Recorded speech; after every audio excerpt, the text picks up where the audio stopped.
சுவாமியே சரணமையப்பா. வளமும் பல நலமும் பெற்று அனைவரும் பல்லாண்டு பல்லாண்டு வாழ்க.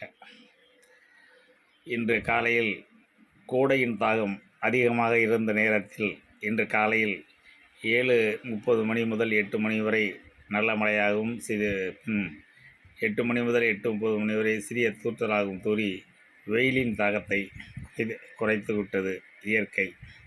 இந்த இயற்கை போற்றி இயற்கை வளங்களை பெருக்கி நாம் வாழ்வில் பெருமகிழ்ச்சி அடைந்து பெருமையுடன் வாழ இறைவனை பிரார்த்திப்பதுடன் மரம் வளர்ப்போம், மழை பெறுவோம். மரங்களை வளர்க்க வேண்டுமென்றால் எல்லாரும் தானாக மரம் செடி கொடிகளை வாங்கி வந்து வளர்க்கலாம்.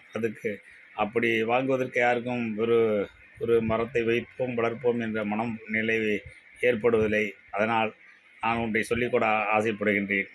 திருமண வீடுகளிலே சிலர் மட்டும் கொடுக்கின்றார்கள். எல்லோருமே திருமணத்திற்கு வருபவர்களுக்கு திருமணத்தின் பொழுது ஒரு நினைவாகவும் ஒரு பரிசாகவும் ஒரு தென்னங்கன்றுகள், மாங்கன்றுகள், பிளாக்கன்றுகள் இது போன்ற கன்றுகளை வழங்கலாம்.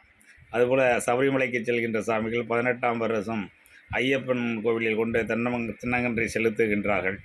அங்கே கொண்டு போகின்ற ஆயிரக்கணக்கான கன்றுகளை பராமரிக்காமல் அது வீணாகி விடுகின்றது. எனவே 18ஆம் ஆண்டு செல்ல நினைக்கின்ற சாமிகள் கோவிலுக்கு செல்வது முன்னால் ஒரு குறைந்து 18 பேருக்காவது ஒரு தென்னங்கன்றை வழங்கிவிட்டு செல்லலாம். நான் 18ஆம் ஆண்டு செல்கின்ற பொழுது ஒரு 100 பேருக்கு தென்னங்கன்று கொடுத்து 2011-12 கொடுக்கப்பட்டு இன்றும் கொடுக்கப்பட்ட மரங்கள் எல்லாம் நன்றாக காய்த்து கொண்டிருக்கின்றது. என்னை தெரிந்த எல்லோருக்கும் தெரியும்.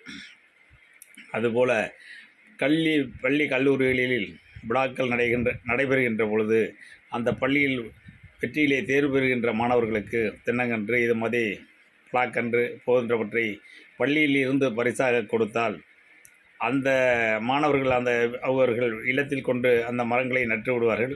அதுவும் வளர்ந்து விடும். கடந்த 2 ஆண்டுகளுக்கு பிறகு நாகுடி பள்ளியிலே படிக்கின்ற மாணவர்கள் அனைவருக்கும் தென்னங்கன்று கொடுத்து விட்டார்கள். நான் அதை ஒரு நாள் மாணவர்கள் கொண்டு செல்கின்ற பொழுது பார்த்தேன். அதுபோல் மரம் வளர்ப்பதற்கு எல்லோருடைய உதவியும் தேவை.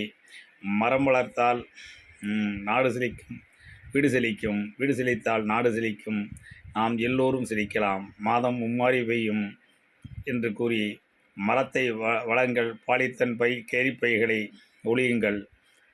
மரம் வளர்ப்போம், மழை பெறுவோம். வாழ்க தமிழ். பல்லாண்டு. சுவாமியே சரணமையப்பா.